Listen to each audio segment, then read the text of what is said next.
The sun was setting as I drove into Hallows Hill, casting a golden hue over the town's quaint houses and the surrounding woodlands.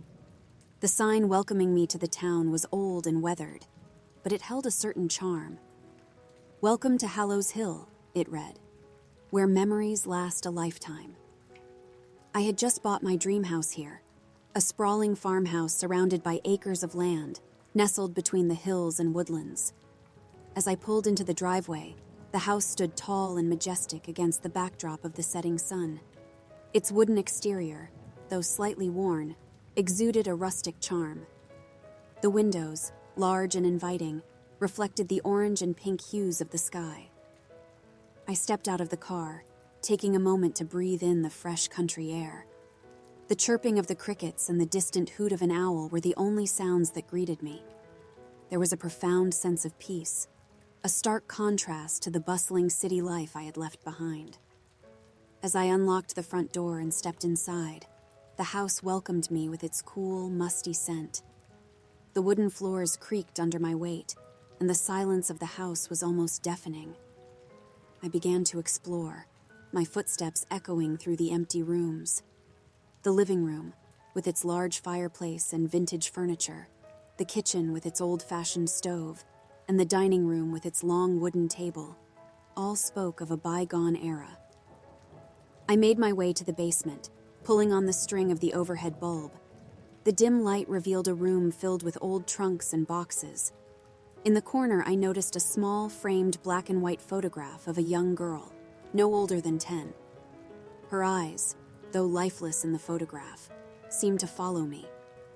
I felt a chill, but I brushed it off, attributing it to the cold basement air. That night, as I lay in bed, the silence of the house was interrupted by the distant sound of whispers. I strained my ears, trying to decipher the words, but they were too faint. I told myself it was just the wind, but a nagging feeling told me otherwise. The next morning, I decided to visit the town's local cafe. As I sipped my coffee, I overheard hushed conversations from the neighboring tables. The townsfolk spoke in low tones, casting furtive glances my way. I approached an elderly woman, introducing myself as the new owner of the farmhouse. "Ah, the old Henderson place," she said, her eyes widening. "You know, that house has a history." Intrigued, I prodded her for more. She spoke of the house's previous owner, a man named Billy, who was rumored to have committed heinous acts within its walls. The townsfolk believed the house was haunted by the spirits of his victims. I laughed it off, dismissing it as small-town gossip. But as the days went by, the whispers grew louder. They seemed to come from the walls, the floors, even the air itself. I would often wake up in the middle of the night, drenched in sweat, the sound of a young girl's scream echoing in my ears. One evening, as I was reading in the living room, I heard a soft thud from the basement. Curiosity piqued. I made my way down, the earlier photograph of the young girl fresh in my mind. As I reached the bottom step, I froze. There, in the dim light, stood the same girl from the photograph. Her white dress was tattered, her skin pale, and her eyes, once lifeless in the photograph, now glowed with an eerie light. She pointed towards a corner of the basement, where I found a small hidden door. Behind it lay a room, its walls stained with age and decay. In the center stood a wooden chair, its restraints worn and rusted. The room reeked of fear and despair. The realization hit me like a ton of bricks. The rumors were true. This was where Billy had committed his unspeakable acts. The young girl, now a ghost, was one of his victims. The days that followed were a blur of terror. The ghost girl, whom I had come to know as Lily, made her presence known. She would appear at odd hours, always pointing towards the hidden room in the basement, her eyes filled with sorrow and anger. The whispers grew more frantic, and I could now make out words. Justice, vengeance, Billy. One evening, as I sat in the living room, the lights flickered, and the temperature dropped. The room was filled with an oppressive energy, and I could feel eyes on me. Turning around, I came face to face with Lily. But she wasn't alone. Surrounding her were other apparitions, their faces twisted in pain and anger. They all pointed towards the town, their message clear: find Billy. Determined to put an end to this nightmare, I decided to confront Billy. Armed with the knowledge from the townsfolk, I learned that he lived on the outskirts of Hallows Hill, in a dilapidated shack. As I approached his home, I could feel the weight of the spirits guiding me, urging me on.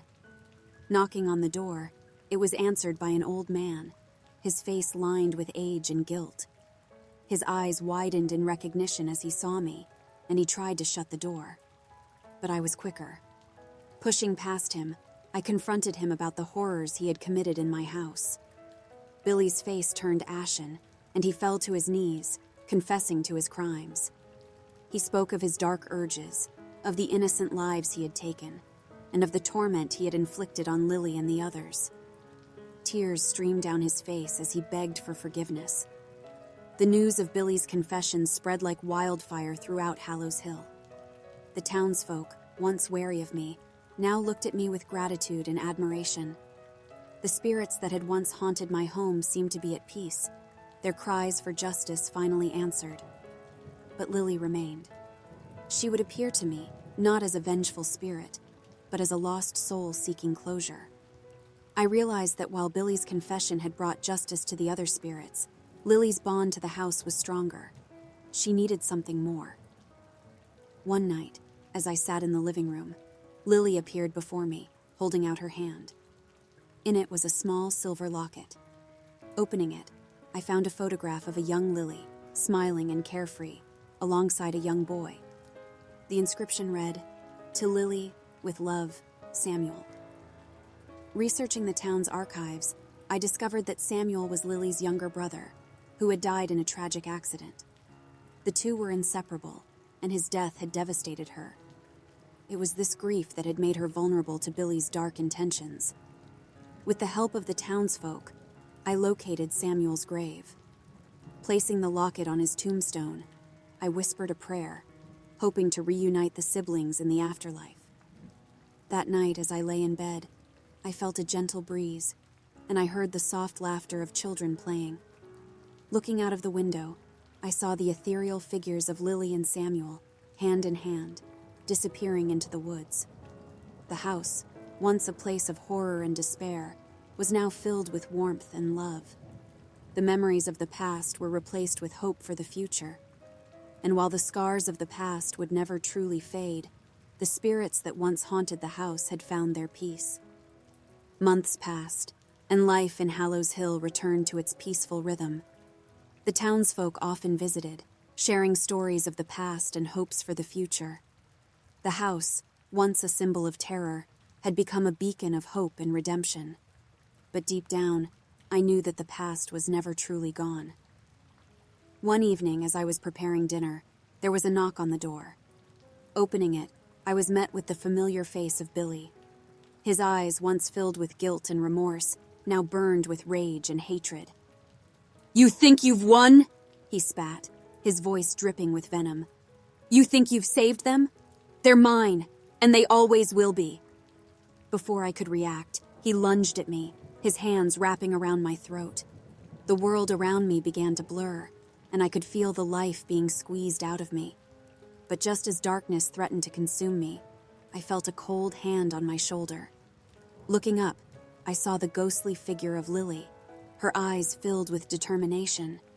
With a strength that belied her ethereal form, she pulled Billy off me, throwing him to the ground. The other spirits, once victims of his cruelty, now surrounded him, their faces contorted with rage.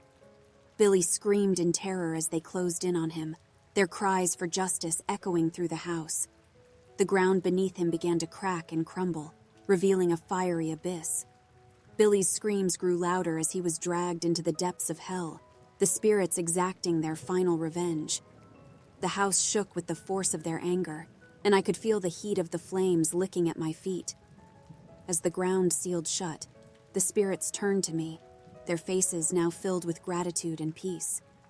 With a nod of acknowledgement, they began to fade away, their souls finally free.